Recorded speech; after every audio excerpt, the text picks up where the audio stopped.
Assalamualaikum warahmatullahi wabarakatuh. Kali ini saya akan menjelaskan bagaimana cara kerja dari aplikasi surat elektronik. Langsung saja untuk di bagian login kita terdapat 3 role, yaitu admin, terus pimpinan dan kepala bagian. Nah, untuk pertama kali kita login sebagai admin dulu. Kita masukkan password.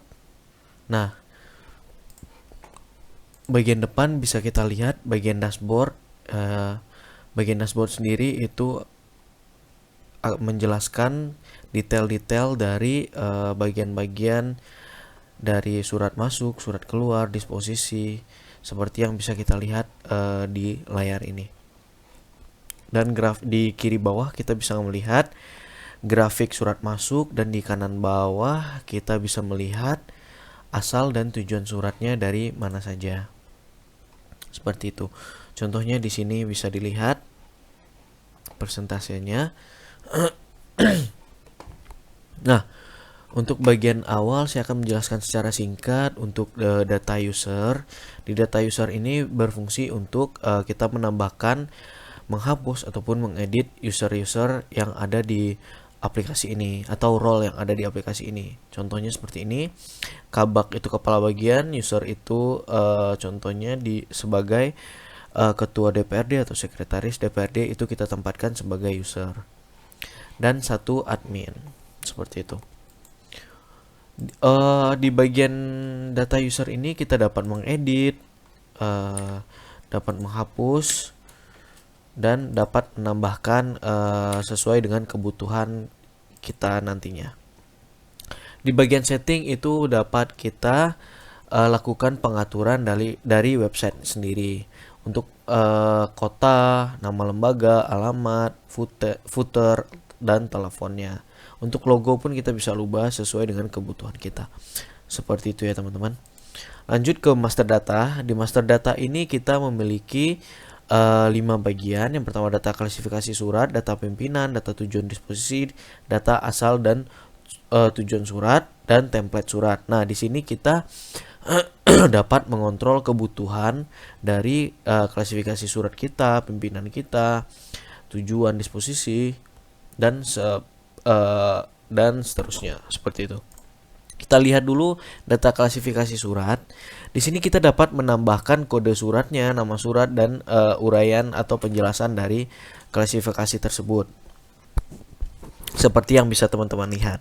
Nah, ini tuh banyak sekali terdapat klasifikasi surat yang sudah diinputkan. Nah, di sini kita dapat menambahkan, mengedit, dan menghapus. Seperti itu teman-teman. Oke, kita lanjut ke data pimpinan. Di sini kita dapat menambahkan data pimpinan sesuai dengan kebutuhan kita. Seperti ini. Jika mau edit tinggal diklik ini, jika mau hapus tinggal klik bagian sini. Data tujuan disposisi. Untuk bagian data tujuan disposisi sendiri dapat kita lihat, kita bisa menambahkan bagian-bagian mana saja yang dapat tujuan disposisi kita, seperti itu. Misalnya kepala bagian umum, kepala fasilitas fungsi DPRD, dan seterusnya. Di sini kita juga dapat mengedit, menambahkan, dan menghapus. Untuk template surat sendiri, ini tuh template dari surat disposisinya ya teman-teman. Nah, yang untuk template pertama itu template surat dari Pemerintah Kota Cilegon, Sekretariat Dewan Perwakilan Rakyat Daerah.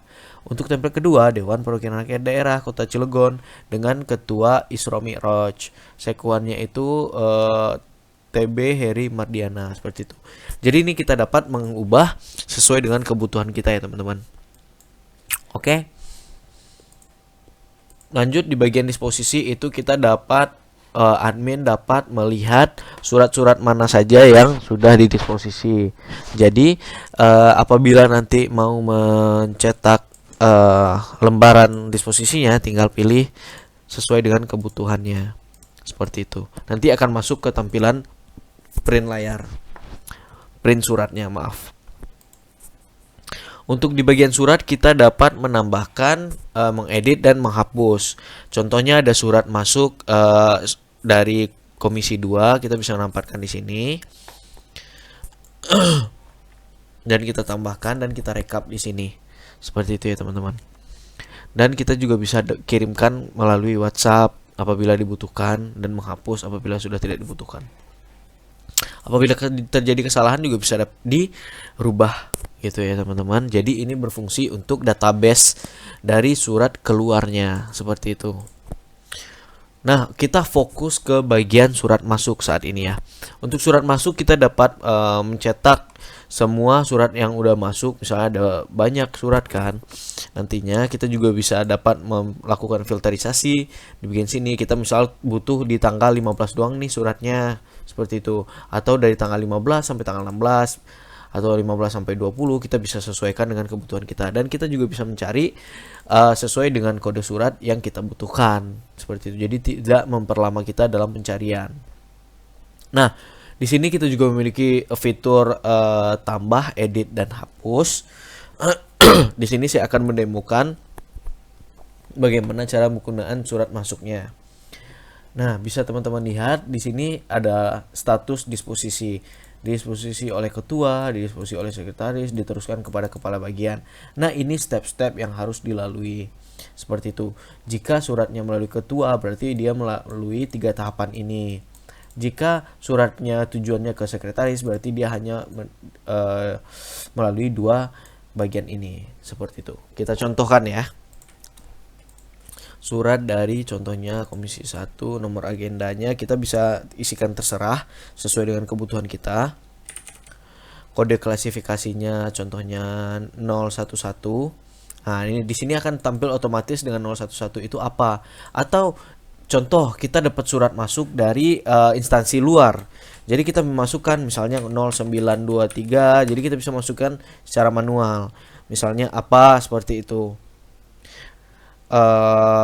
Contohnya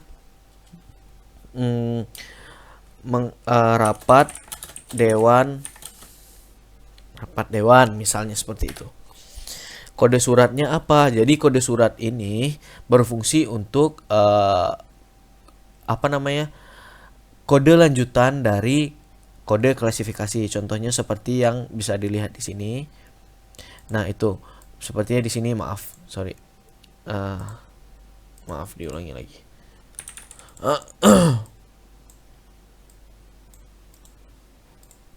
Nah, misalnya 932 seperti itu.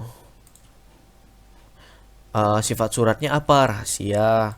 Tanggal suratnya tanggal berapa? Misalnya dia surat masuknya itu tanggal 12 dan diterimanya di tanggal 15 seperti itu. Tujuan suratnya kemana? Contohnya dari instansi luar ke sekretaris DPRD ternyata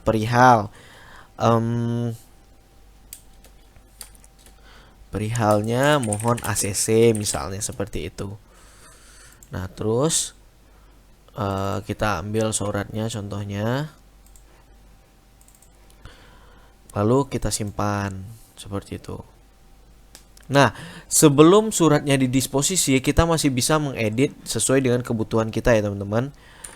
Apabila sudah didisposisi, dia tidak akan bisa dirubah lagi. Seperti itu. Berarti logikanya seperti ini. Apabila suratnya sudah ditandatangani, ya nggak bisa dirubah lagi, kecuali dibikin ulang dari awal. Seperti itu, atau dihapus yang sudah tidak berguna. Seperti itu. Nah, di sini kita kan statusnya belum didisposisi ya. Jadi ini tujuan suratnya ke sekretaris DPRD. Jadi ini harus didisposisi dulu oleh sekretaris DPRD. Jadi kita login sebagai sekretaris DPRD ya teman-teman.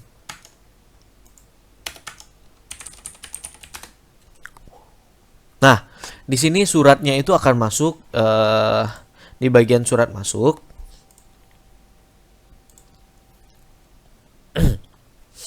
Nah, di bagian sini sekretaris harus mendisposisi surat yang telah dibuat oleh sekretaris tadi. Admin tadi.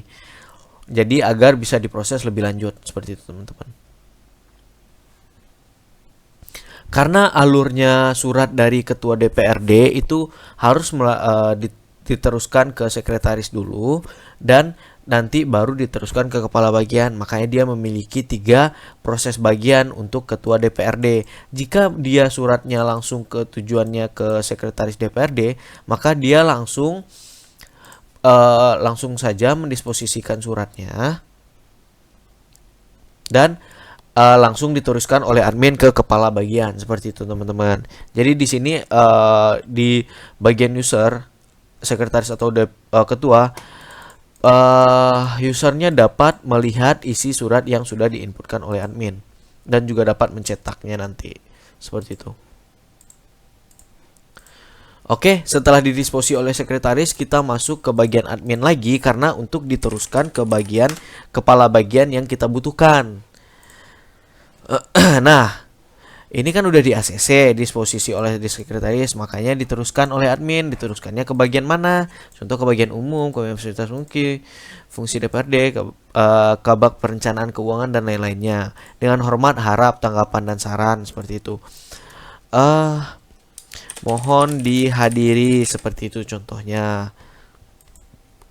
Dan selesai. Nah, setelah ini kepala bagiannya bisa melihat suratnya di mana.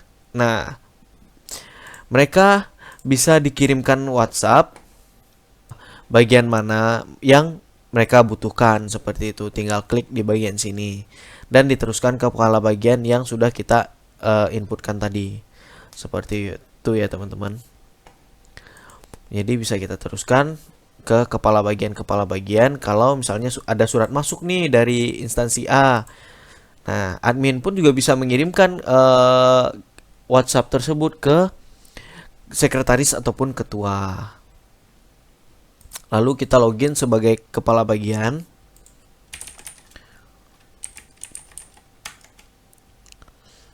Oh, untuk kepala bagian apa ya?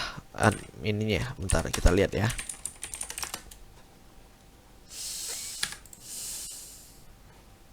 Kabak umum. Oke, kita login ke kabak umum karena tadi diteruskan ke kabak umum dan kabak lain-lainnya ya.